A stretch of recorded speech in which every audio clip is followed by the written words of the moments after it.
सम्मान को समर्पित यह कार्यक्रम, जिसके कर्ता धर्ता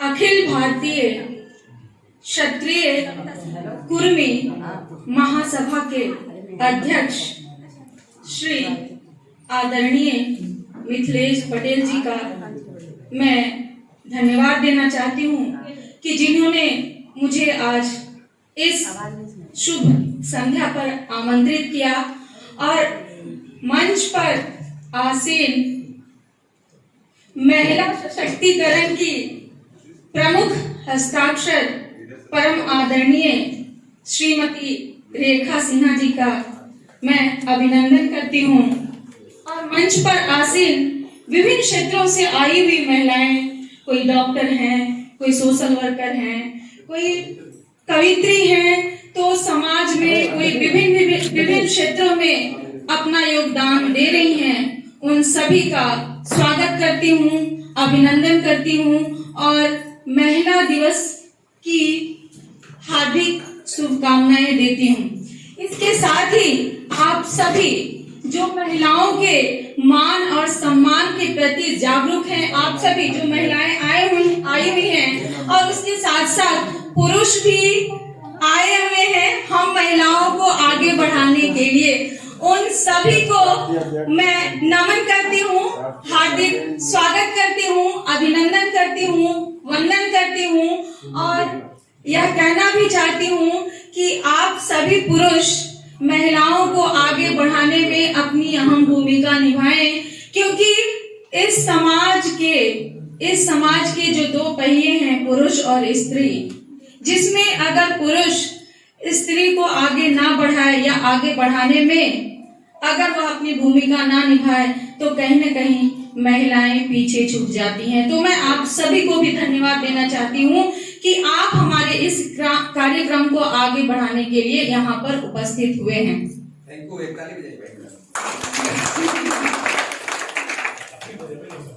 मैं अपने आप को और खासकर महिला शक्ति को बहुत ही सौभाग्यशाली समझती हूँ कि हमारा जन्म महिला के रूप में हुआ है, एक लड़की के रूप में हुआ है, एक बालिका के रूप में हुआ है, एक स्त्री के रूप में हुआ है। यह सौभाग्य, यह स्त्रीपन, यह महिलापन होने का गौरव आप सभी में मौजूद होना चाहिए। तभी आप सभी अलग अलग मंचों पर बोलना सीखेंगे, अपने पर गौरवान्वित होना सीखेंगे, अपने पर फख्र महसूस करना चाहेंगे। और मैं एक बात और भी कहना चाहती हूँ, वह यह कि मुझे लगता है इस प्रकृति, इस ब्रह्मांड और ईश्वर की जो सबसे सुंदर, सबसे खूबसूरत रचना है वह स्त्री है। तो स्त्री होने का गौरव आप सभी महसूस करें। जब तक आप सभी अपने अंदर महसूस नहीं करेंगे तब तक महिला सशक्तिकरण कहीं न कहीं शब्दों में रह जाएगा, कागजों पर रह जाएगा। महिलाएं अलग अलग क्षेत्रों में आगे नहीं बढ़ पाएंगे। अब मैं आती हूँ कि बचपन में जो हम कविताएं पढ़ा करते थे, अबला जीवन हाय तुम्हारी यही कहानी, अबला जीवन हाय तुम्हारी यही कहानी, आंचल में है दूध आंखों में है पानी। और फिर दूसरी तरफ दूसरे जो कवि हुआ करते नहीं थे, हैं जयशंकर प्रसाद, वो नारियों के बारे में कहते हैं, नारी तुम केवल श्रद्धा हो, पीयूष रजत से बहा करो जीवन के सुंदर समतल में। तो नारियां अब केवल अबला नहीं है, ये पुरुष को समझना होगा कि नारियां अब अबला नहीं है। नारियों का काम केवल पत्नी की भूमिका और पुत्र और संतान की सेवा करने का नहीं है, वो अपनी बुद्धि और अपनी शक्ति के बल पर इस देश के और पूरे विश्व के इतिहास में, उसके विकास में, अलग अलग क्षेत्रों में अपनी उपस्थिति दर्ज करवा चुकी है और इसका श्रेय आपको महिलाओं को देना होगा। उसके साथ मैं ये कहना चाहूंगी कि नारियां अबला से सबला हुई हैं और उसके साथ साथ हम दया, करुणा, प्रेम के प्रतीक तो हैं ही हम सभी नारियां, क्योंकि हम जिस सांचे में हमें ढालने की कोशिश की जाती है हम उन साँचों में ढल जाते हैं, लेकिन उसके साथ साथ हम सभी शिक्षित बने। सावित्रीबाई फुले ने कहा था कि आप शिक्षित बने और शिक्षा में वह शक्ति है जो आप समस्त शक्तियों को प्राप्त कर सकते हैं। तो सावित्रीबाई फुले और महिला में जितनी भी हुई हैं, गांधी जी के साथ कस्तूरबा साथ थी, जेपी के साथ प्रभावती साथ थी, तब वो आगे बढ़े। तो ये महिलाएं हमारी आदर्श रही हैं और आज की महिलाएं जो हैं वो दया, करुणा और प्रेम से आगे बढ़ चुकी हैं, महत्वाकांक्षी हो रही हैं, स्वावलंबी हो रही हैं, आत्मनिर्भर हो रही हैं और एक योद्धा के समान सफल हो रही हैं और पुरुषों के कंधों से कंधे मिलाकर आगे बढ़ रही हैं। और कभी कभी मुझे ये भी लगता है कि कहीं एक दिन ये ना आ जाए कि पुरुषों को अपना पुरुष दिवस मनाना पड़ जाए। तो ये दिन आप लाए तो ये हम सभी के लिए गौरव का विषय होगा। बहुत सारी बातें हैं, बहुत सारे तथ्य हैं जो हमारे पुरुषों में भी बहुत सारे जो समाज सुधारक, भारतीय समाज सुधारक हुए हैं, भारतीय चिंतक हुए हैं, जिन्होंने हम महिलाओं के लिए कहा है। और उनमें से मैं सबसे अधिक जिनको मानती हूँ वे डॉक्टर राम मनोहर लोहिया है। मैं उन्हीं के बात पर आती हूँ।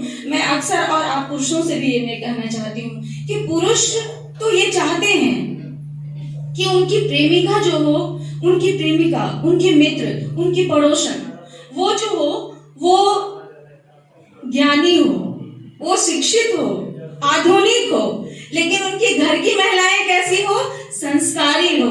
जितने भी अंधविश्वास के जो ठेकरे हैं वो महिलाओं के कंधे पे हो।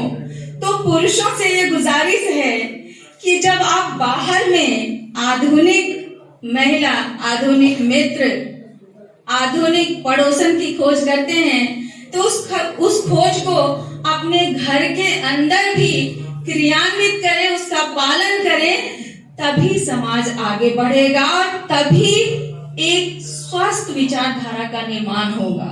कथनी और करनी में और आंखन देखी और कथनी में दोनों में एकीकरण करें, दोनों एक हो।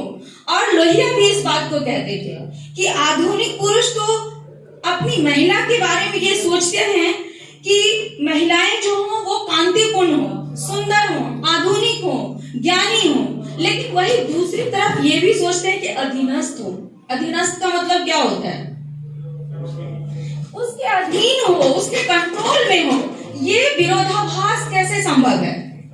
आप एक शिक्षित महिला भी चाहते हैं पत्नी के रूप में, और सुंदर भी खोजते हैं, स्वावलंबी भी खोजते हैं, महत्वाकांक्षी भी खोजते हैं, और ये भी चाहते हैं कि वो आपके अंदर में रहे, आपके नियंत्रण में रहे। तो ये संभव नहीं है। तो हमें अपनी बुद्धि और हमें अपने शक्ति पर भरोसा करते हुए हमें उसका परिचय देना होगा। जब तक हम अपने घरों में ये नहीं करेंगे तो मुझे नहीं लगता है महिलाएं आगे बढ़ पाएंगी। एक बात और लोहिया कहा करते थे, जो अक्सर आप देखेंगे विभिन्न समारोहों में और बहुत प्रासंगिक है, आज के दौर में बहुत महत्वपूर्ण है। वो ये कहा करते थे हम महिलाओं के लिए कि हमारा जो आदर्श होना चाहिए हम महिलाओं की, वो सीता और सावित्री नहीं होनी चाहिए। हमारा जो आदर्श होना चाहिए वो द्रौपदी होनी चाहिए। वो द्रौपदी इसलिए कि पूरे महाभारत में देखेंगे कि पुरुषों को अगर किसी ने दिमागी तौर पे हार पहुंचाई है या हराया है तो वो केवल द्रौपदी है। हर विषम परिस्थिति में वह डटकर खड़ी रहती है, सशक्त होकर खड़ी रहती है, और वह अपने बल पर पूरा कौरव और पांडव सभी को अपने बुद्धि के बल पर हराती है। तो कहीं ना कहीं हम ठीक है, हम सती, सावित्री और इन सब को अपने संस्कारों में लेते हैं, लेकिन उससे बढ़कर हमारा जो आदर्श होना चाहिए वो कहीं ना कहीं द्रौपदी का होना चाहिए, खासकर दिमागी तौर पे, बुद्धि के तौर पे। एक चीज, कोई बात नहीं, एक चीज मुझे लगा एक चीज और मैं कहना चाहती हूँ जो सदियों से चला आ रहा है, जिसको हम लोग नोटिस नहीं करते हैं, वो ये है, ये महिलाओं की देखिए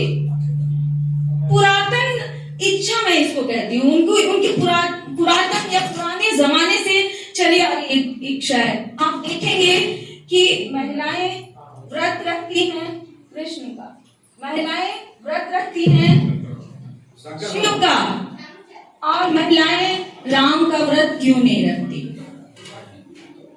इसके पीछे कारण है, आप सोच कर देखें। इसके पीछे कारण ये है कि शिव और कृष्ण हमें बराबरी का अधिकार देते हैं, हमें मान देते हैं, हमें अपने हिस्से की आजादी देते हैं, हमें अपने हिस्से की भागीदारी देते हैं। इसलिए ये इच्छा पुरातन समय से सदियों से हम महिलाओं के दिमाग में है, लेकिन हम इसको प्रकट नहीं करते हैं, इसको शक्ति से पालन नहीं करते हैं, अपने ऊपर नहीं करते हैं, ना अपनी जो महिलाएं देखते हैं उनके ऊपर पालन करते हैं। तो मैं आप सभी महिलाओं को उससे भी ये कहना चाहती हूँ कि आप अपनी बच्चियों को आपके घर में जब बेटी पैदा हो तो वह सुखद महसूस करें और बधाइयां गाएं, और उनको सीता और सावित्री बनने की बजाय अगर द्रौपदी बनने की अगर आप शिक्षा देती हैं तो दिमागी स्तर पर उसको कोई हरा नहीं सकता है।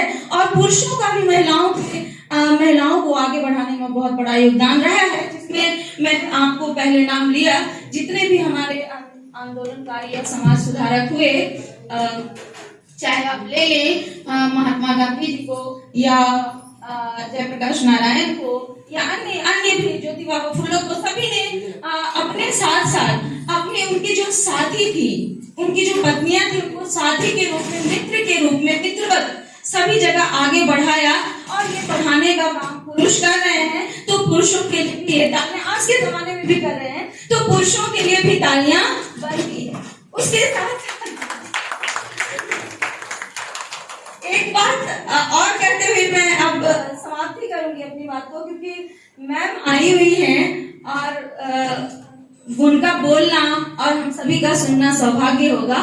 तो मैं ये और कहना चाहती हूँ महिलाओं के संदर्भ में कि महिलाएं, देखिए, प्रकृति में जितनी भी प्राणी हैं, जीव से लेकर जंतु से लेकर जानवर तक, सभी स्वतंत्र रूप से विभिन्न परिस्थितियों के अनुसार, चाहे उसके जीवन में कैसी भी परिस्थितियां आए, सम आए, विषम आए, कठिन आए, संघर्षशील आए, उसको तोड़ती हुई नदी जिस प्रकार से पत्थरों को तोड़ती हुई आगे बढ़ती है और अपना विकास करती है और अपना आकार लेती है, तो प्रकृति का भी एक नियम है, वो ये है कि हर इस संसार में जितने भी जीव हुए हैं उसका एक आकार निश्चित है, और उस आकार को आप तभी प्राप्त करेंगी जब अपना विकास करेंगी। और अपना विकास कैसे करेंगी? जब आपके आसपास में जितनी भी तरह के बाधाएं आ रही हैं उसको तोड़ते हुए, जिस प्रकार से नदी पत्थरों को तोड़ते हुए बालू में तब्दील करते हुए आगे बढ़ती है और अपना आकार ग्रहण करती है। अगर वही रुक जाएगी तो वो नदी नहीं कहलाएगी, वो तालाब बन जाएगी और झील बन जाएगी और उसमें सड़न आ जाती है और उसमें बदबू आने लगती है। तो कहीं ना कहीं प्रकृति की ही अगर पुकार है और प्रकृति की ही अगर यह विशेषता है कि इस संसार में जितने भी जीव हैं, जंतु हैं, जितनी भी रचनाएं ईश्वर ने की है, उन सबका एक आकार लेना है और उनको एक अपने आकार में होना है। तो हम एक स्त्रियां चार दीवारी के अंदर क्यों हम बंध जाते हैं? सारी मान्यताएं, सारे अंधविश्वास, सारे सामाजिक ताना बाना हमारे कंधों पे क्यों? हम खुली हवा में क्यों नहीं सांस लें? हमने जितने भी काम किए हैं, चाहे देश की आजादी की बात करें, उसमें पुरुषों के साथ साथ महिलाओं की भी उतनी ही भूमिका थी।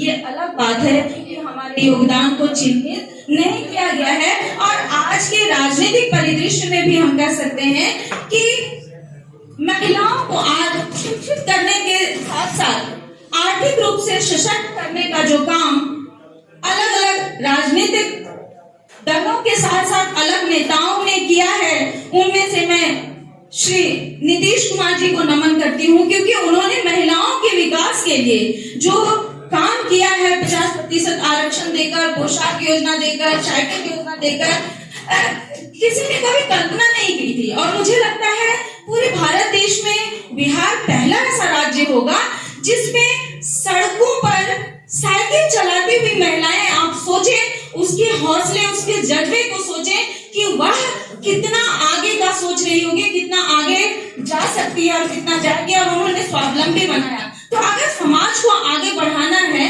तो जितने भी नीति निर्धारक जो निर्णय हैं और जितने भी विकास के कार्य हैं, उसमें आपको महिलाओं की भूमिका जो है उसको सुनिश्चित करनी होगी, महिलाओं की भूमिका को निश्चित करनी होगी और ये देनी होगी, और यह काम उन्होंने किया है, इसलिए उनको भी मैं नमन करती हूँ।